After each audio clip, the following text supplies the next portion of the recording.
Good Tuesday afternoon, guys. My name is Jerry Miller, and welcome to the I Love CVille Show. Thank you kindly for joining us. We are live in Charlottesville, the Commonwealth country in the world, on the I Love CVille Network, presented by Skooma Boutique Dispensary, located next to Rapture on the downtown mall. Skooma Boutique Dispensary has certificates of analyses for everything in the store.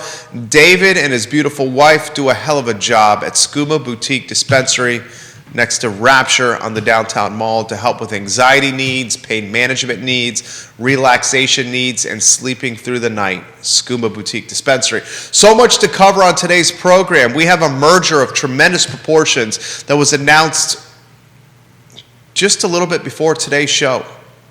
Champion Brewing Company and Reason Beer are merging. Those details for you in a matter of minutes on today's program. Reason Beer, the darling, upstart, newest addition to the brewery scene here in Charlottesville, Albemarle County. Fantastic beer at Reason. Champion, the vertically integrated behemoth led by Hunter Smith. Hunter is an entrepreneurial mover and shaker in the restaurant game, in the tasting room game, in the beer game, in the distribution game, and now in the merger game.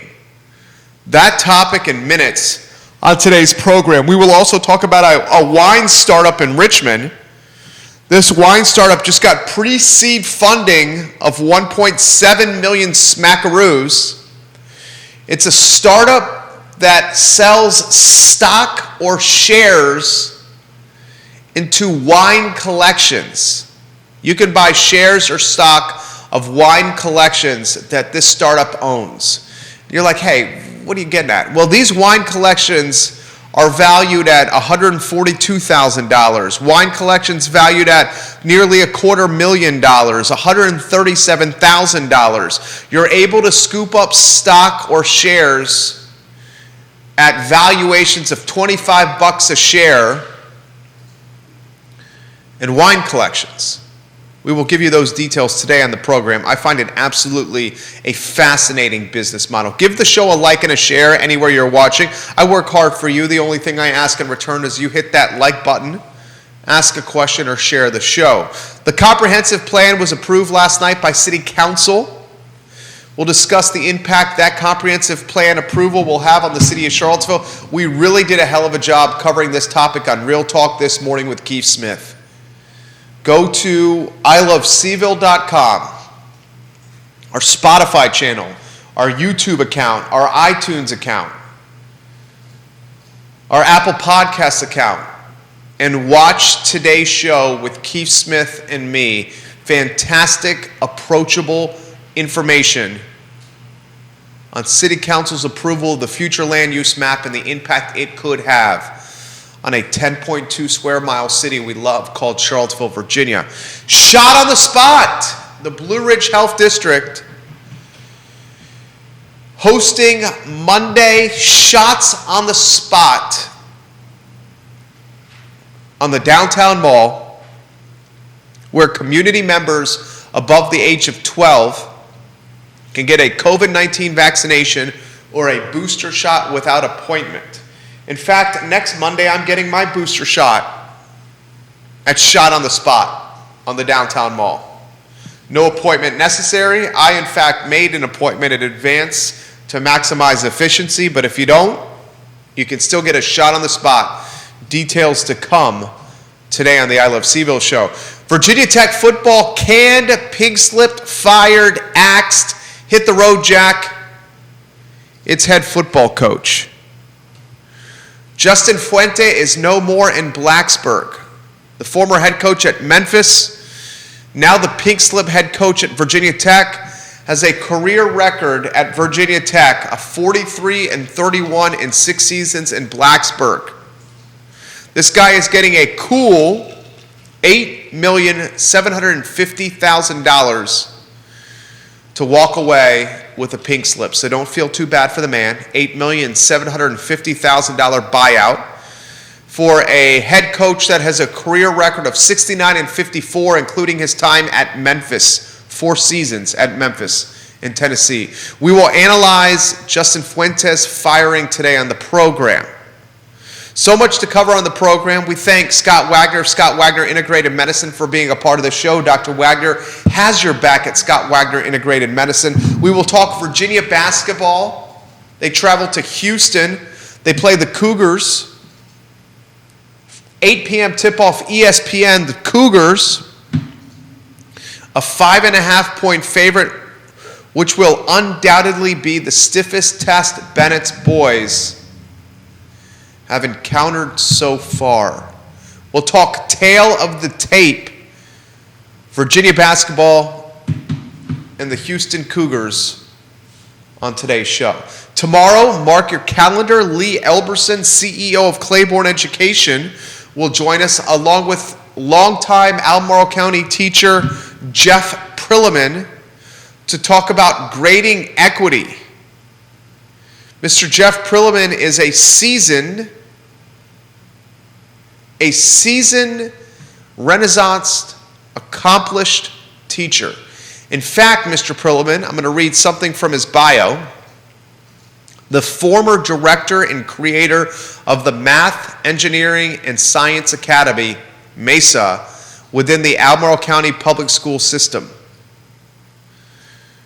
Lee Elberson is legitimately a rocket scientist, and he's the CEO of Claiborne Education. So on tomorrow's show, we will talk grading equity in Albemarle County schools with someone in Lee Elberson, who is an independent arbitrator. He runs a tutoring company. And someone in Jeff Prillaman, the former director and creator of the Math, Engineering, and Science Academy within Albemarle County Public Schools, now currently not working in the ACPS system, so able to speak his mind a little bit more freely on grading equity in Albemarle County schools, something that undoubtedly will impact the next generation of students as they matriculate from elementary to middle to high school to college and into our workforce. Give the show a like and a share on all social media platforms you're watching upon. If you have questions, you can put them in the feed, and I will relay those questions live on air across the Commonwealth, the country, and the world on this network. The lead of the program undoubtedly has to be Governor-elect Glenn Youngkin, who spoke yesterday to state and local tourism officials. And Youngkin promised yesterday to declare the Commonwealth of Virginia open for business on the day he is inaugurated in January. Youngkin promised yesterday no more government-mandated shutdowns. Youngkin promised yesterday no more government-mandated restrictions. And government will stay out of, as much as possible, COVID management, Youngkin promised yesterday. I'll read a quote from Glenn Youngkin in today's Roanoke Times. Here we go. Quote, "We will not have shutdowns. We will not have lockdowns. We will be open. That for me is very clear, day one task," end quote. Governor-elect Glenn Youngkin said at the Virginia Tourism Summit at the National Conference Center in Loudoun County yesterday. Youngkin drew immediate applause from over 300 people in attendance. And Youngkin promised, and here's another quote from the governor-elect. He promised, quote, "Our travel and tourism industry is open as well," end quote. Virginia's tourism industry, here's a statistic for you. Get ready, giddy up.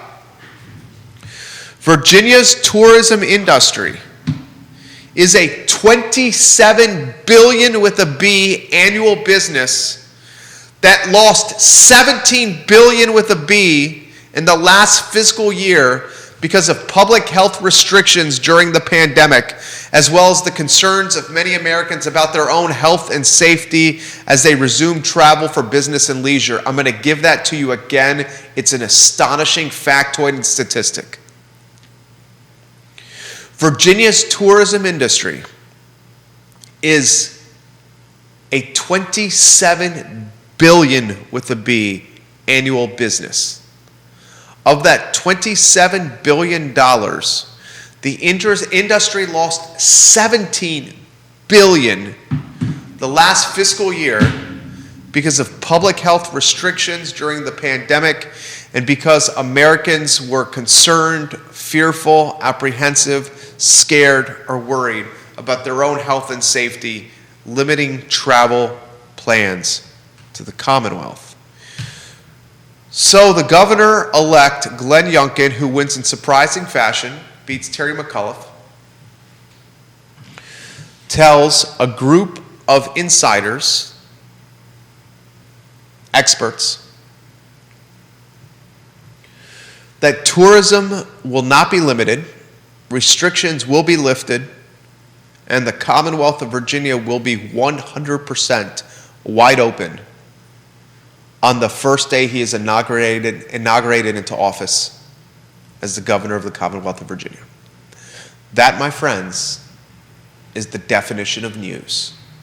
That, my friends, is the definition of tailwinds in a bullish market for Commonwealth, mom and pop businesses, mid-cap businesses, large-cap businesses, and the tourism industry across the board. Wineries, breweries, hotels, concert venues, large, medium, and small. Destinational jurisdictions like the city of Charlottesville. Athletic arenas. Universities.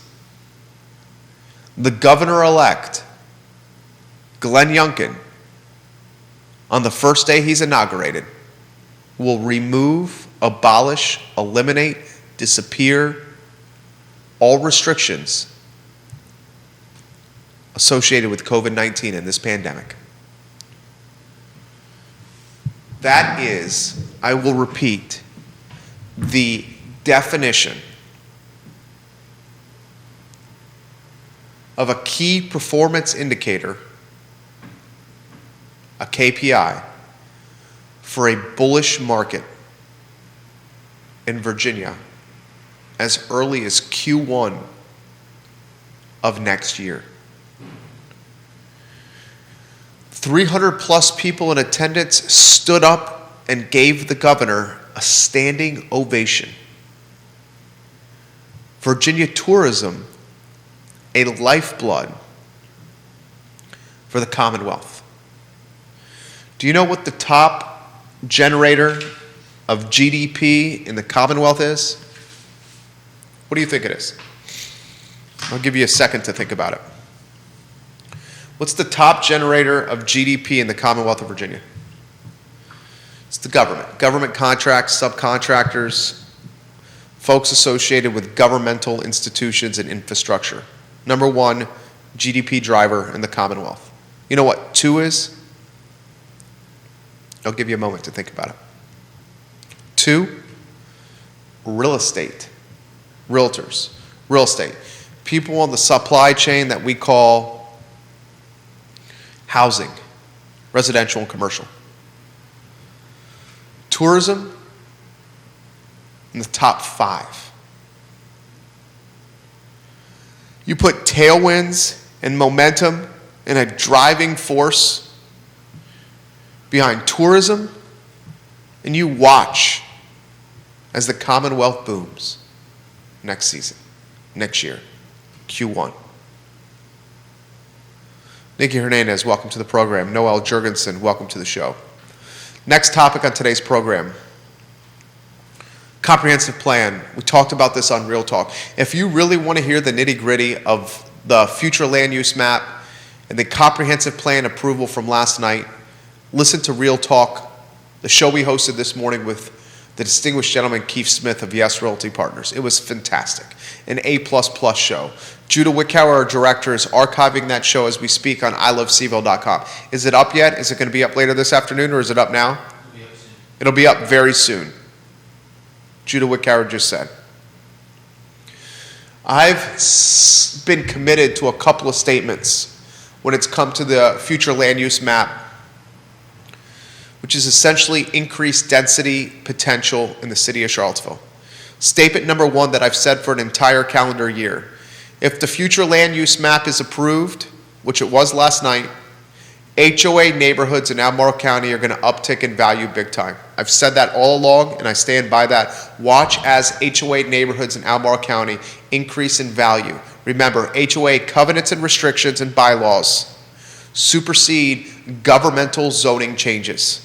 So if you live in an HOA neighborhood in Albemarle County and even the city of Charlottesville, there are a few of them in the city of Charlottesville, Huntley off Stribling Avenue, Lachlan Hill, 2 neighborhoods with HOAs. The front portion of Willoughby, a neighborhood with HOAs. Those covenants, restrictions, and bylaws supersede governmental zoning changes. If you're in an HOA neighborhood in the Albemarle County urban ring, your home price will 100% uptick in value because of this increased density opportunity created by 5 city councilors last night. Here's the question we have to ask ourselves. What is the impact the future land use map, this increase in upzoning, is going to have on population growth in the city of Charlottesville? That's a question I want to ask. What is the impact the approval for of the future land use map is going to have on traffic and infrastructure demand? Schools, roads, utilities, water, sewer. I'm typing these down. What is the impact the future land use map is going to have on real estate investor speculation? Deep-pocketed, well-heeled individuals that have resources, money, will they scoop up properties and then pivot, evolve, convert them into duplexes, triplexes, and quadplexes to make more money? Money makes money. What is the impact the future land use map will have, and its approval, on creating housing affordability, lowering the affordability index in the city of Charlottesville? You have more granny cottages, more basement apartments, more duplexes, triplexes, and quadplexes. You have more housing stock. If you have more housing stock, does that drive rental prices down? And if rental prices drive down, does that mean the renters of tomorrow have more disposable income to save to potentially purchase a home down the road? Housing affordability index. These are questions that we must ask. And the last one I'm going to put on my notepad here on my MacBook Air, is what is the impact the future land use map approval will have on overall quality of life in the city we love so dearly, Charlottesville, Virginia?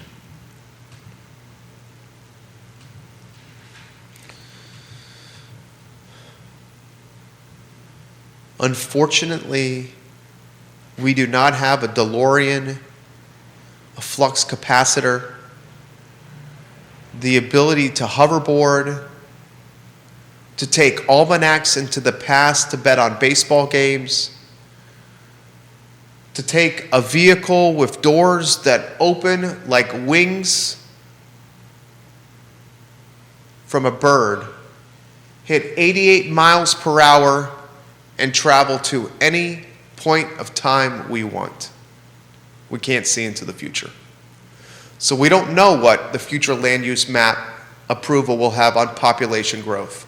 We don't know what the future land use map approval will have on infrastructure demand, water, sewer, roads, schools. We don't know what the future land use map impact will have on real estate speculation and investors that have deep pockets scooping up properties in Belmont to convert them from single-family detached homes to duplexes, triplexes, and quadplexes to make more money. And we don't know the impact that this is going to have on quality of life and the affordability index in the city of Charlottesville. We do not know.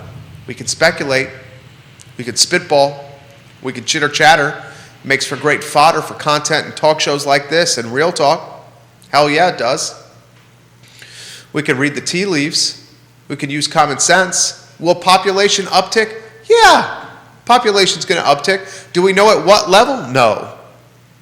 But a wise man and one wise woman can certainly say population's going to uptick if you have more rooftops in the city and more opportunities to sleep in a bed in the city than you did before. Population's going to uptick.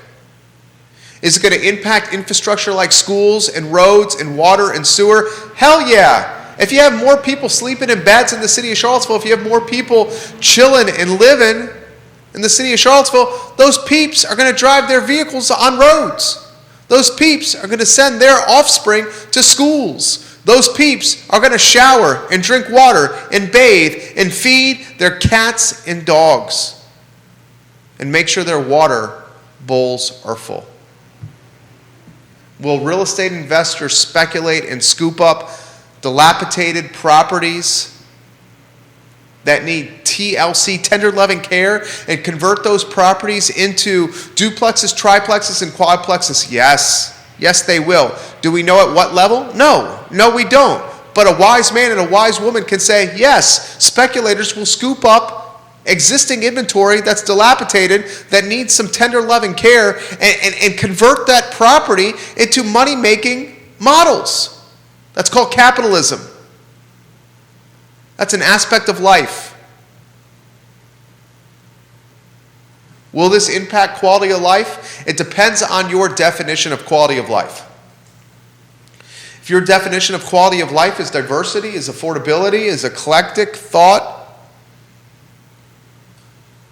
if your definition of quality of life is being able to walk places, having more urban amenities, then you might say your quality of life upticks. If your definition of quality of life is of a sleepy Charlottesville that you wax nostalgic about from 20, 30 years ago, well, your definition of quality of life is going to be impacted. Tomato, tomato, to each their own. That's what makes life beautiful. Each of us sees and feels things differently. So when we consider population growth and infrastructure demand and investor speculation and the housing affordability index and quality of life impacts, we, through the lens that we call our eyes, will interpret things differently.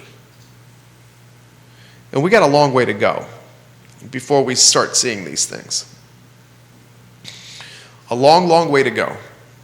But last night, council took a step in the direction of pushing some of these KPIs forward.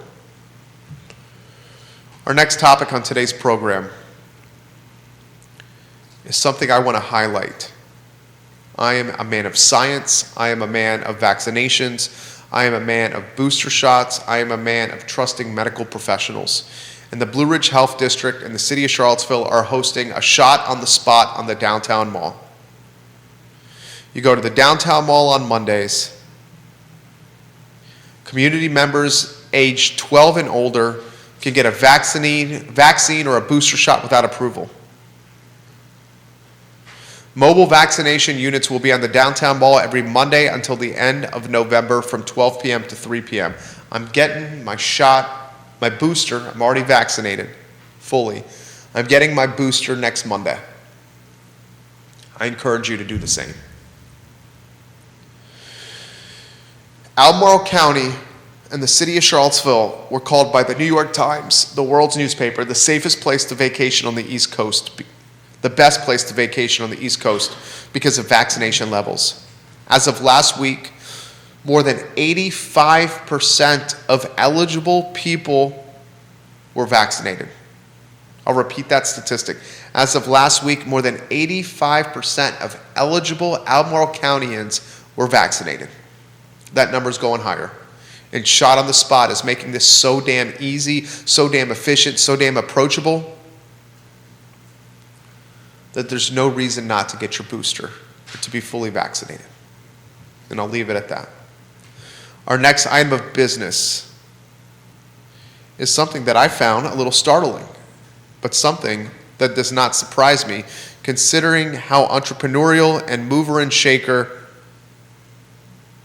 Hunter Smith, the CEO and founder of Champion Brewing Company, is. The dude hustles. He grinds. He's not afraid to make a deal.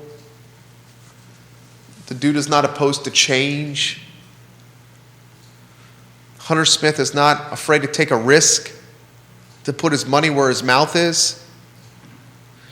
And today, a short time before the show, and I'm going to read from the release on my phone, Champion Brewing Company announced this.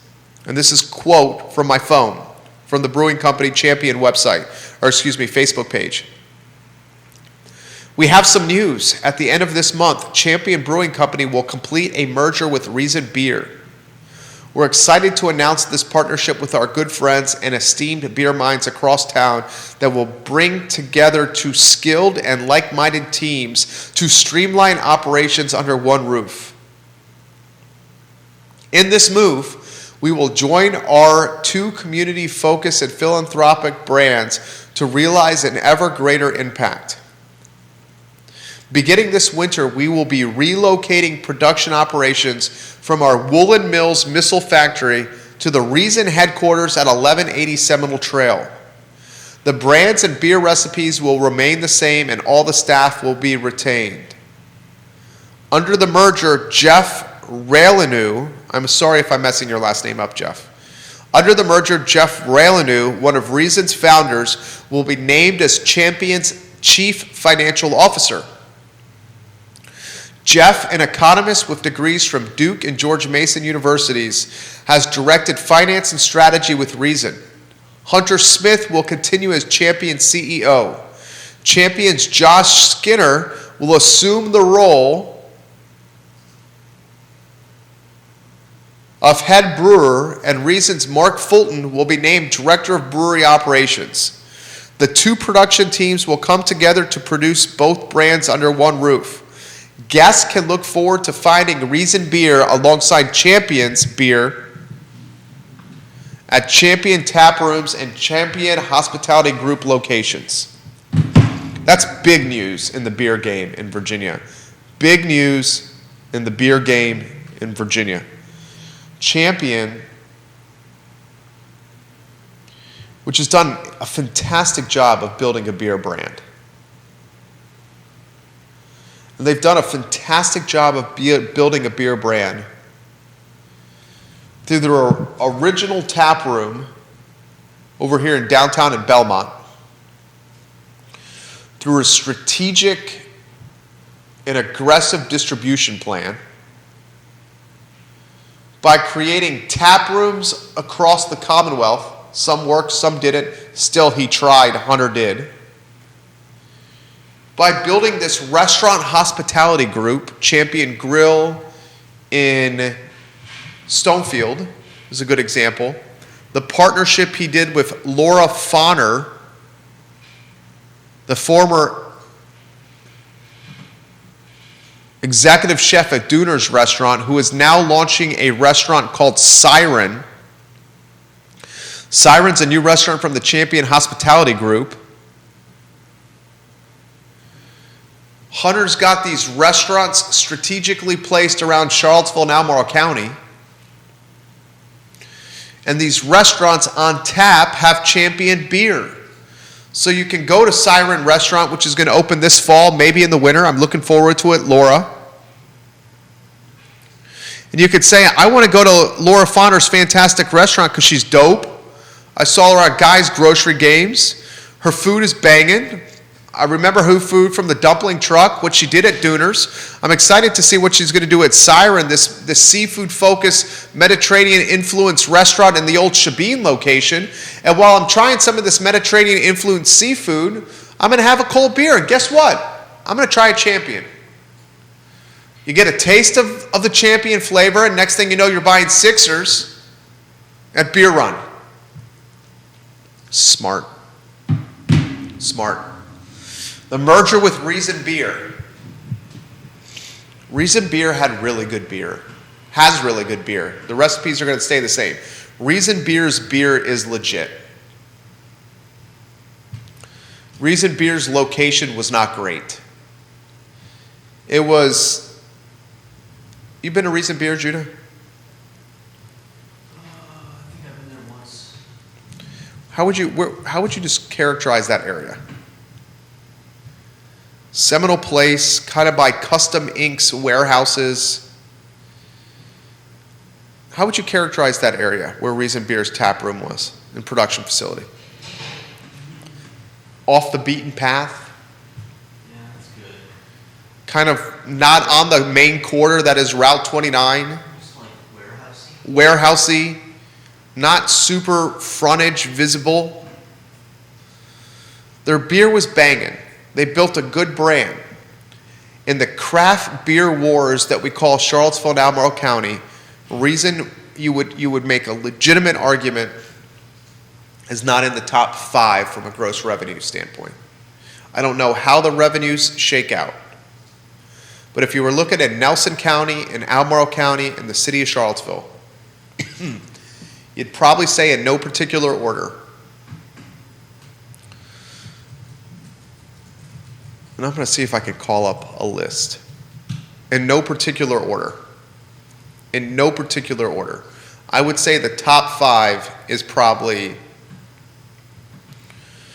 a Devil's Backbone, a Star Hill, a Three Notched, a Champion,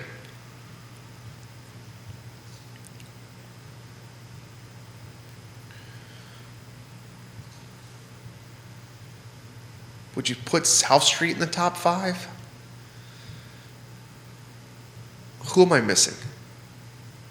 In no particular order from a gross revenue standpoint, I'd say you're looking at a Devil's Backbone, a Star Hill, a Three Notch, and a Champion. There's 4. Do you put South Street in your top 5? Do you put Random Row in the top 5? Do you put...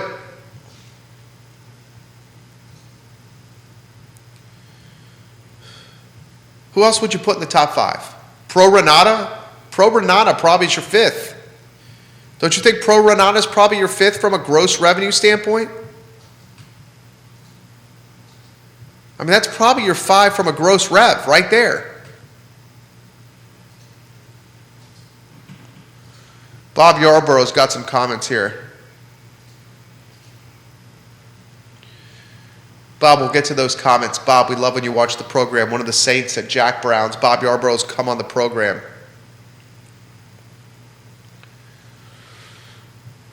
Bob Yarborough says, is Youngkin going to go full DeSantis and try to prevent businesses, localities, institutions from establishing their own restrictions? That's a good question, Bob Yarborough. That's a very good question. Youngkin says he's going to have no restrictions when he's inaugurated. Is he going to prevent businesses, localities, and institutions from establishing their own restrictions? I would not think Youngkin's going to do that.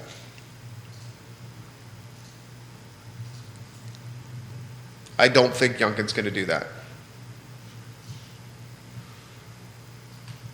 The Champion merger is intriguing. I wonder how much additional market share Hunter and Champion gained through this merger. We know Reason's merger is going to be a Champion brand. He does a good job when he's creating these concepts of weaving the Champion brand into the moniker of the business, or the logo somehow into the brand identity of the model. Brasier Saison. Did I say that right, Judah? Okay, close enough, he says. You see the trophy from Champion on the window. The partnership he did with Craig Hartman, the Ice House, Champion Ice House. The grill in Stonefield, which is pretty damn good, Champion Grill. He weaves the moniker, the logo, into the identity of the model, which is smart. I'm curious to see how much additional market share is gained for the champion behemoth through this merger. Reason, great beer, not a ton of revenue in the grand scheme of competitor comparison. Competitor comparison, Devil's Backbone, Star Hill, three-notch champion and Pro Renata, your top 5, most likely from a gross rev standpoint. Scott Aaronworth in Virginia Beach, the Esquire, says solid fried chicken at the Ice House. The Ice House has got damn good fried chicken. If you have not been to Champion Ice House in Gordonsville, you are missing out on exquisite cuisine. Exquisite cuisine. The food is good. They're going to crush it in Gordonsville. The fried chicken is off the chain. Craig Hartman's got his hands on the food. You know it's going to be good. Exquisite cuisine. A couple more topics, and then we'll get to your comments here. Bob, we'll get to your comment. Matthew, we will get to your comment. Give the show a like and a share anywhere you are watching. Please.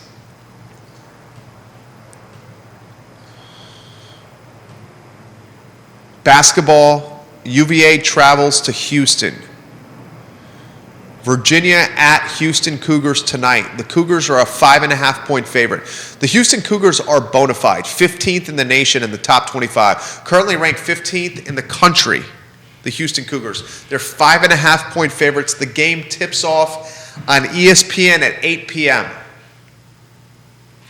UVA is 3-3 all-time versus the Houston Cougars. This series dates back to December 16th, 1982, when the team squared off in Tokyo, Japan. Yes, you heard me correctly. Jaden Gardner, the ECU transfer, has averaged 18 points and 10.8 rebounds in 4 career games against Houston. In the last game against Houston, he posted 29 points and 19 boards. ECU lost 69-59. I'm going to say it again. I've said it once. I'm going to say it again.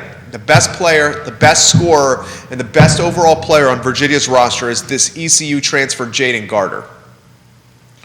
The second best player on UVA's roster, from a scoring standpoint, from opponents having to be mindful of his play, is Armaan Franklin, the Indiana transfer. Our top 2 players were not in the Virginia basketball program last year.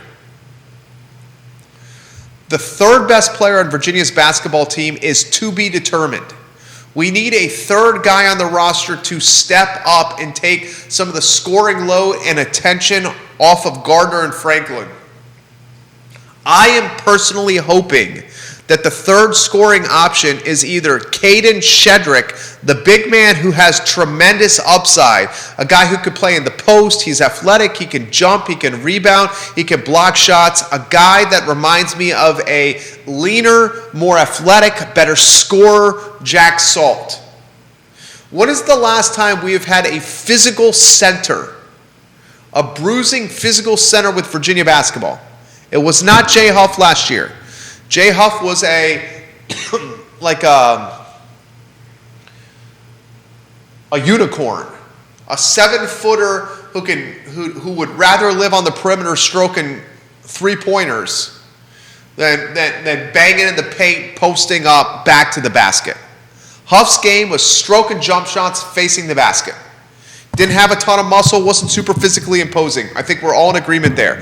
What was the last physically imposing center we had on the roster where opponents were scared of, were intimidated of, where opponents did not want a screen, a blindside screen coming their way? That was probably Jack Salt. The problem with Jack Salt is Jack was a bruiser, but he was not super athletic. Jack was physical, but he was not a great scorer. Jack was a monster in the paint, but he couldn't jump that high, his arms weren't that long, and he had limited athleticism. Caden Shedrick is a bruiser, he's physical, he can jump out of the gym, he's an athlete, He's quick. He can rebound. He can score. And he can get out, up and down the court in transition. So far through 2 games, he's averaging 8.5 points a game and 6 rebounds. I would love if this guy is our number 3 scorer. Because I think it's asking a lot of Mr. Reese Beekman to be the guy. Reese Beekman is your top perimeter defender probably. He's averaging, coming into the season, 5 steals a game. I'd love to see Beekman in his second year in Tony's system be a floor general and a distributor of the wealth, as opposed to being a floor general, a lockdown perimeter defender, and being the 3rd scorer. That's a lot to ask for. Houston's a 5.5 point favorite. 8 p.m. tip-off tonight, ESPN. And our last item of the notebook,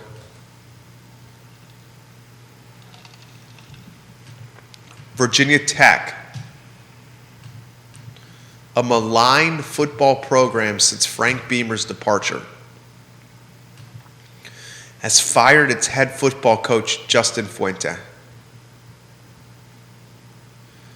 Justin Fuente, one of the few Latin American football coaches in college football, posted a 43-31 record in 6 seasons in Blacksburg. Whit Babcock, the athletic director, announced the firing today. Defensive line coach J.C. Price will serve as the interim head coach for the remainder of the season. The Hokies are giving Fuente a buyout. Before you feel sorry for him, the Hokies are giving Fuente a buyout of $8,750,000 to walk away. The initial buyout was $10 million. Fuente's agent and the athletic director negotiated it down to $8.75 million. If Virginia Tech had waited until December 15th to fire this guy, the buyout would have dropped to $7.5 million. It's obvious Whit Babcock, the athletic director at Virginia Tech, went to Justin Fuente and said, "You're going to get fired. You can get fired now so we can take some time to rebuild this program in November and to rally the fan base around your firing because you've divided the fan base because you're not performing great. And we'll give you $8,750,000. You'll save the program $1,250,000. Or you can wait until December 15th and get fired. Regardless, you're going to get pink slip. And if you wait until December 15th, that number drops to $7.5 million. Fuente's no dummy. He said, let me understand something. I'm going to get fired either way. Why don't I take the $8,750,000 now and walk away as opposed to $7.5 million in 29 days? He got an extra $1,250,000 by taking a pink slip 29 days earlier. Virginia Tech is not the same Virginia Tech football team since Frank the Tank Beamer was no longer on the sidelines. Bob Yarbrough says, $500 million. He's making is this a jab at Fuente, right? We love when you watch the program, Bob Yarbrough. We need to get you back on the show, sir. Love you, Bob Yarbrough.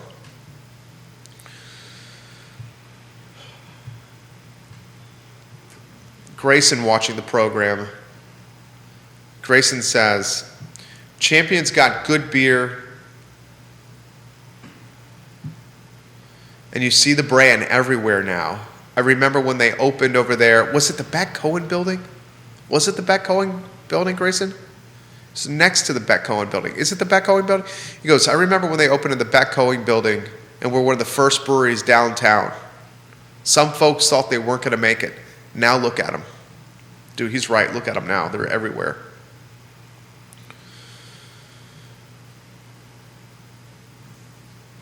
Man, that's impressive news right there. That's the show. Tomorrow, Tomorrow, Lee Elberson, CEO of Claiborne Education, and Jeff Prillaman. Jeff Prillaman, longtime Albemarle County teacher, to talk about grading equity. Guys, if you're a mom and dad in Albemarle County Public Schools, if you have a son or daughter or multiple sons or daughters in Albemarle County Public Schools, or you're about to put your kids in Albemarle County Public Schools, please put on your calendar right now tomorrow's show with Lee Elberson, the CEO of Claiborne Education, and Jeff Prillaman. We will talk for an hour about grading equity and the dramatic and drastic changes coming to Albemarle County Public School System. Almost the everybody gets a trophy mentality of education. Thank you for joining us. For Judah Wickower, I'm Jerry Miller. This, the I Love CVille Show.